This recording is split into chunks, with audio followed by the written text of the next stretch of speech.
السلام علیکم، آپ دیکھ رہے ہیں مسلم ٹیوٹر۔ ٹاپک نمبر 36، قسمت میں سب کچھ لکھا ہے۔ اس ٹاپک میں ہم یہ جانیں گے کہ ہم جو کچھ بھی کرتے ہیں کیا وہ ہماری قسمت میں پہلے ہی لکھ دیا گیا ہے، اور کیا ہمارا اچھائی یا برائی کرنا طے شدہ ہے، اور کن چیزوں کا اختیار اللہ تعالیٰ نے انسان کو دیا ہے اور کن کا اختیار اپنے پاس رکھا ہے۔ ہم یہ بھی جانیں گے کہ کیا دعا کرنے سے تقدیر بدلی جا سکتی ہے۔ تو ویڈیو شروع کرتے ہیں مفتی اکمل صاحب سے۔ اگر کوئی شخص یہ کہے کہ اگر اللہ تعالیٰ نے معاذ اللہ سود میری قسمت میں نہ لکھا ہوتا تو میں لیتا ہی کیوں، یعنی اس کا مطلب ہے کہ سود قسمت میں لکھا تھا اس لیے میں لے رہا ہوں، میرا کوئی قصور نہیں ہے، اللہ تعالیٰ نے میری قسمت میں لکھا ہے۔ دیکھیے حضرت علی رضی اللہ تعالیٰ عنہ سے کویسچن ہوا کہ کیا انسان کو اللہ تبارک و تعالیٰ نے مکمل اختیار کے ساتھ پیدا کیا ہے یا وہ مجبور محض ہے؟ آپ نے شاید فرمایا کہ اپنا ایک پیر اٹھاؤ، وہ ایک پیر اٹھا لی، ایک پیر پہ کھڑا ہوا تھا، آپ نے فرمایا اب دوسرا بھی اٹھاؤ۔ اس نے کہ عرض کی کہ حضور اگر میں دوسرا اٹھاؤں گا تو گر جاؤں گا۔ فرمایا بس یہی تمہارے سوال کا جواب ہے کہ اللہ تبارک و تعالیٰ نے ہمیں بالکل مجبور اور بے بس نہیں بنایا، لیکن کلی طور پہ اختیار بھی نہیں دیا ہے۔ تو اب خلاصہ کلام یہ ہے کہ ہم جب اچھے اعمال کرتے ہیں، ادب یہ ہے کہ اسے اللہ کی طرف منسوب کیا جائے، اور جو ہم برے اعمال کرتے ہیں اس میں چونکہ ہمارے اپنے ارادے اور کوشش کا بھی دخل ہوتا ہے، لہٰذا اسے اپنی طرف منسوب کریں۔ اللہ تبارک و تعالیٰ کی طرف منسوب کرنا بہت بڑی بے ادبی ہے، اور اس قسم کے لوگ دلیلوں سے کم سمجھتے ہیں۔ اب میں ایک اور دلیل سے سمجھا دیتا ہوں، اس کے منہ پہ تھپڑ ماریں زور سے، اور تھپڑ مار کے کہیں کہ اگر اللہ نے قسمت میں تیری نہ لکھا ہوتا تو یہ تھپڑ پڑتا ہی کیوں؟ پھر اس کی موٹر سائیکل چرا کے لے جائیں، اس کے مال چھین لیں اور بولے کہ تیری قسمت میں نہ لکھا ہوتا تو ہوتا ہی کیوں؟ تو تم بھی اس پہ راضی رہو، جیسے سود کے معاملے میں تم اپنے آپ کو یہ چاہتے ہو کہ تنقید نہ کی جائے اور اس کو اللہ کی طرف منسوب کر کے مجھے بری ذمہ قرار دیا جائے، تو ایسی تم بھی کر لو، تو یہاں پہ خاموش نہیں بیٹھے گا۔ تو خلاصہ کلام یہ ہے کہ یہ ایک شیطانی وسوسہ ہے اور شیطانی چکر ہے، اس سے باہر نکلیں۔ انسان جب کوئی گناہ کرتا ہے، خطا کرتا ہے، تو اللہ تبارک و تعالیٰ اس کے ارادے سلب نہیں کر لیتا، اس کے ہاتھ پاؤں بند نہیں جاتے ہیں، اس کی سوچ مفلوج نہیں ہو جاتی ہے، اس کی سوچ اور فکر کا سلسلہ منقطع نہیں ہو جاتا، بلکہ اس کو اختیار ہوتا ہے، وہ اپنے اختیار سے گناہ کرتا ہے، اور اسی اختیار کے غلط استعمال پر آخرت میں گرفت ہے۔ مفتی صاحب نے ہمیں یہ بتایا ہے کہ اللہ تعالیٰ نے انسان کو اچھائی یا برائی کرنے کا شعور اور اختیار دیا ہے، اور ہمیں یہ بھی بتایا ہے کہ کن چیزوں کا اختیار اللہ تعالیٰ نے اپنے پاس رکھا ہے۔ اب اسی ٹاپک پر اپنے سوالوں کے مزید جواب جاننے کے لیے انجینئر محمد علی مرزا صاحب کو سنتے ہیں۔ چلیے نیکسٹ کوشچن ہے، صحیح مسلم کی حدیث نمبر 93 میں تقدیر کے اچھے اور برے ہونے سے کیا مراد لیا جائے؟ آخر اس حوالے سے کس شے پر ایمان لانا ضروری ہے؟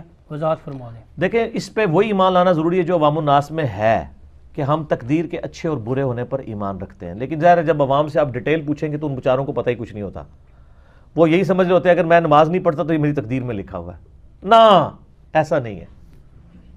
تقدیر کا اچھا اور برا ہونا یہ ہے کہ اللہ تعالیٰ نے جو آپ کو گیون سرکمسٹانسز دی ہیں، جو شاکلہ دی ہے، اس کو آپ چینج نہیں کر سکتے۔ مثلا میں اپنی عمر نہیں بڑھا سکتا، وہ اللہ کی مرضی ہے۔ میں نے اپنے ماں باپ اپنی مرضی سے چوز نہیں کیے، میں نے اپنا قد بت اپنی مرضی سے چوز نہیں کیا۔ البتہ جن چیزوں کا اللہ اور اس کے محبوب صلی اللہ علیہ وآلہ وسلم نے مجھے حکم دیا ہے نا، ان چیزوں کا اختیار بھی مجھے دے دیا ہے۔ مثلا مجھے حکم دیا کہ داڑھی بڑھاؤ، اب میں داڑھی کاٹ بھی سکتا ہوں اور بڑھا بھی سکتا ہوں۔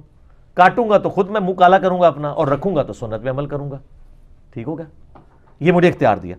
حکم دیا نماز پڑھو تو مجھے اختیار بھی دیا۔ حکم دیا کہ جھوٹ نہیں بولنا، اختیار بھی دیا۔ کسی کو یہ حکم دیا کہ تیری آنکھیں بلی ہونی چاہیے، نہیں، تیری عمر جو ہے وہ 63 سال ہونی چاہیے۔ تو تقدیر میں جو آپ کو اختیار دیا گیا، مجھے یعنی اڑنے کا کوئی نہیں، میں نہیں اڑ سکتا، تو مجھے اللہ نہیں پوچھے گا تو اڑیا کیوں نہیں، اٹھ کے مسجد پہنچ کے پہلی رکعت کیوں نہیں پڑھی، یہ نہیں ہے، میرا اختیار ہی نہیں ہے۔ تو یہ ہے تقدیر کا اچھا اور برا ہونا۔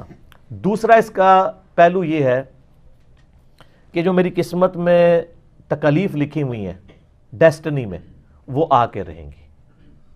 وَلَنَبْلُوَنَّكُمْ بِشَيْءٍ مِّنَ الْخَوْفِ وَالْجُوعِ وَنَقْصٍ مِّنَ الْأَمْوَالِ وَالْأَنفُسِ وَالثَّمَرَاتِ، ضرور تمہیں آزمائیں گے، خوف سے، بھوک سے، جان اور مال میں نقصان سے، لیکن بشیء ہے، تھوڑا سا آپ کے ایمان کے مطابق۔ حسین جتنا نہیں آپ کو آزمایا جائے گا، کیونکہ ان کا لیول بہت ہائی تھا، انہوں نے جنتی نوجوانوں کا سردار بننا تھا، تو ان کو پھر اسی لیول پہ ہمیں کہا گیا بشیء من الخوف، کچھ خوف سے، کچھ غم سے، کچھ نقصان سے، پھر صبر کرنے والوں کو دیکھیں گے، اور یہ اللہ نے ڈیسٹنی میں مقرر کیا۔ البتہ دعا کی برکت ہوتی ہے کہ یہ تکلیف ٹل بھی جاتی ہے۔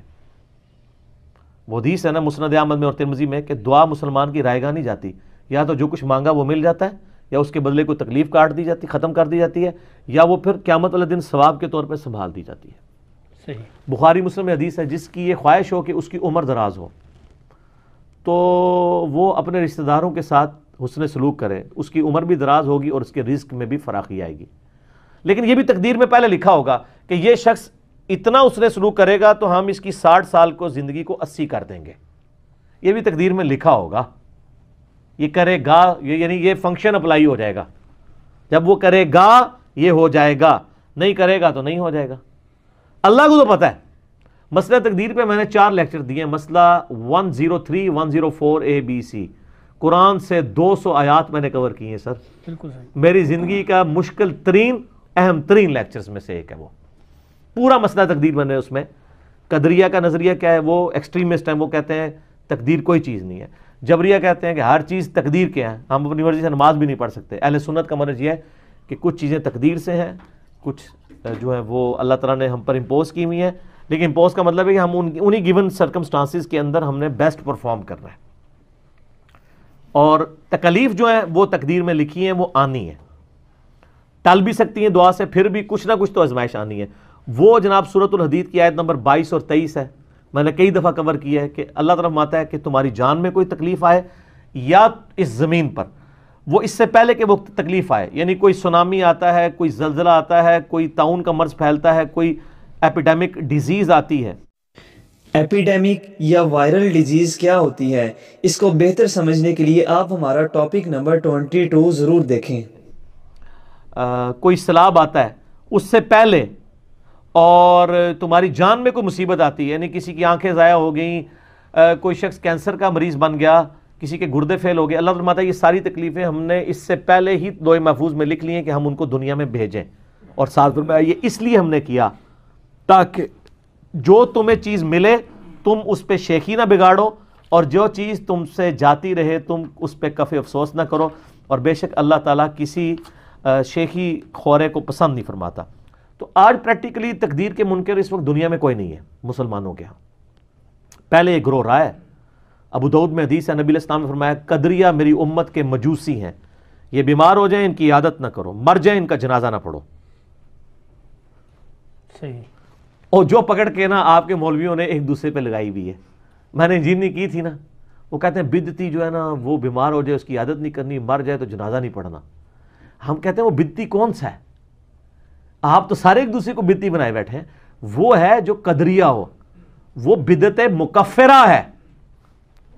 میلاد منانے والا یا محرم کا جلوس نکالنے والا بدعتی نہیں ہے، کفریہ بدعت کرنے والا۔ اور کون سا؟ یہ قدریہ۔ حتیٰ کہ صحیح مسلم کی 93 نمبر حدیث میں عبداللہ بن عمر کو لوگ کہتے ہیں، یہاں پہ کچھ لوگ پیدا ہوئے ہیں جو کہتے ہیں تقدیر کوئی شے نہیں ہے، تو عبداللہ بن عمر کہتے ہیں میری طرف سے ان کو جا کے کہہ دو تم احد پہاڑ کے برابر سونا بھی خیرات کر دو نا، اللہ تعالیٰ تمہاری کوئی عبادت قبول نہیں کرے گا جب تک تم تقدیر کے اچھے اور برے ہونے پر ایمان نہیں لاتے۔ اس کے بعد یہ حدیث وہ بیان کرتے ہیں کہ ایک دفعہ ایک شخص آیا، میرے باپ عمر فاروق رضی اللہ تعالیٰ نے مجھ سے بیان کیا کہ ایک شخص آیا جس کے نہایت اجالے کپڑے تھے سفید، اور نبی علیہ السلام کے صحابہ میں سے گزرتا ہوا سیدھا آپ کے ساتھ جا کے بیٹھ گیا، آپ کے گھٹنوں سے گھٹنے ملا لیے، ایڈا فرینک، سیاہ کالے اس کے بال تھے، ٹھیک ہے، اور وہ حضور سے کہتا ہے کہ بتائیں ایمان کیا ہے؟ تو آپ علیہ السلام نے کہا ایمان یہ ہے کہ تم ایمان لاؤ اللہ پر، اس کے رسولوں پر، اس کی کتابوں پر، اور یوم آخرت پر، اور تقدیر کے اچھے ہونے اور برے ہونے پر۔ پھر اسلام کیا ہے؟ تو کہا اسلام یہ ہے کہ تم شہادت دو کہ اللہ کے سوا کوئی معبود نہیں، محمد صلی اللہ علیہ وسلم اس کے رسول ہیں، نماز کو قائم رکھو، زکوٰۃ دو، اور رمضان کے روزے رکھو، اور حج کرو، یعنی پوری یہ ڈیٹیلز۔ تو وہ حدیث عبداللہ بن عمر نے حدیث جبریل اسے کہتے ہیں، کیونکہ جب وہ چلا گیا ساتھی وہ جو آیا تھا تو صحابہ کہتے ہیں ہم نے پوچھا یہ کون تھا؟ فرمایا جبرائیل تھے، انسانی شکل میں تمہیں دین سکھانے آئے تھے، کیونکہ تم حضور سے سوال نہیں کرتے ہو نا، تو یہ بتانے آئے تھے کہ دین سیکھو، پوچھنے سے علم بڑھتا ہے۔ تو یہ آؤٹ آف کانٹیکسٹ چیزیں لگاتے ہیں۔ یہ جو قدریہ کا نظریہ اور جبریہ کا نظریہ اس وقت پریکٹیکلی ایگزسٹ نہیں کرتا، سارے مسلمان تقدیر کے اچھے اور برے ہونے پر ایمان رکھتے ہیں۔ اس کا قطعاً یہ مقصد نہیں کوئی شخص کہ میری قسمت میں نہیں لکھا تھا میں نماز پڑھوں، نہ، یہ تو آپ پتہ نہیں کتنا بڑا بلیم اللہ کے اوپر لگا رہے ہیں۔ البتہ اگر کسی شخص سے کوئی گناہ سرزد ہو گیا، سرزد ہونے کے بعد وہ یہ کہہ سکتا ہے کہ میری قسمت میں لکھا تھا، کیونکہ وہ اسٹیبلش ہو گیا نا۔ میں آج ہی کہہ دوں میری قسمت میں یہ گناہ لکھے ہیں، تو کیا مجھے پتا ہے کہ لکھے ہوئے ہیں؟ ہو سکتا ہے میں اس سے پہلے ہی مر جاؤں، میں کر بھی نہ سکوں، لیکن جب میں کر چکا ہوں اس کے بعد میں کہہ سکتا ہوں میری قسمت میں لکھا تھا، واقعی لکھا ہوا تھا۔ وہ اللہ کا ڈیٹا ہے، اللہ کے علم میں ہے کہ یہ کرے گا، یہ نہیں ہے کہ اللہ نے مجھے پابند کیا ہے، وہ تو اللہ کے علم میں یہ بھی لکھا ہے کہ شیطان عزازیل نے شیطان بننا ہے، تو یہ تو نہیں اللہ نے اسے بنا دیا، یہ تو نہیں لکھا ہوا، وہ اللہ کا نالج ہے نا۔ جیسے ایک نالائق جو اسٹوڈنٹ ہے اس کو ٹیچر سال کے اینڈ پہ کہے کہ پتر تو فیل ہو جانا ہے، اور فیل ہو جا کے دیکھا جی مجھے استاد نے فیل کرا دیا کیونکہ اس نے مجھے کہا تھا، وہ اس کے کرتوت نظر آ رہے ہیں نا کہ اس کا فیل ہو جانا ہے۔ دنیا میں بھی ایک ٹیچر کی اسیسمنٹ ہے، اور اللہ کی تو جو اس طرح کی اسیسمنٹ ہے وہ تو کامل ہے، اللہ تو عالم الغیب ہے نا، تو اللہ نے اپنے علم سے پہلے وہ چیزیں لکھ لی ہیں، ہمیں اس کا لکھا ہوا پابند نہیں کیا، اور اگر اس کا پابند کیا تو سر یہ بڑا خطرناک مسئلہ ہے، پھر تو رسولوں کا مقدمہ ہی ختم ہو جائے گا، پھر دنیا میں رسول کیوں آئے ہیں؟ تو قرآن کہتا ہے کہ انا ہدیناہ السبیل، ہم نے ہدایت کا راستہ واضح کیا ہے، اما شاکرا و اما کفورا، تمہاری مرضی ہے چاہے شکر گزاری کی روش اختیار کرو خواہ نہ شکری کی، اختیار دے دی ہے، لیکن شکر گزاری کی روش کے لیے ہم نے زبردستی کوئی نہیں کرنی۔ سورۃ العنکبوت کی آخری آیت ہے والذین جاہدوا فینا لنہدینہم سبلنا، جو لوگ ہماری راہ میں کوشش کریں گے ہم ان کے لیے ہدایت کی راہیں کھول دیں گے، وہ پھر ہمارے تک پہنچ جائیں گے، کوشش شرط ہے، زبردستی نہیں ہوگا۔ ٹھیک ہوگا؟ انجینئر صاحب نے بڑے ہی آسان الفاظ میں ہمیں مسئلہ تقدیر سمجھایا ہے، اور ہمیں یہ بتایا ہے کہ کن چیزوں کا اختیار اللہ تعالیٰ نے انسان کو دیا ہے اور کن کا اختیار اپنے پاس رکھا ہے، اور ہمیں یہ بھی بتایا ہے کہ دعا سے تقدیر بدلی جا سکتی ہے۔ اس ٹاپک میں کہی جانے والی تمام باتوں میں سے آپ اس بات سے اختلاف رائے کر سکتے ہیں جو قرآن و سنت سے ٹکراتی ہو۔ ویڈیو پسند آنے کی صورت میں لائک کریں، اور ہمارے چینل مسلم ٹیوٹر کو فالو یا سبسکرائب کر کے بیل آئیکن ضرور دبائیں۔ اللہ تعالیٰ آپ پر اپنی رحمت فرمائے۔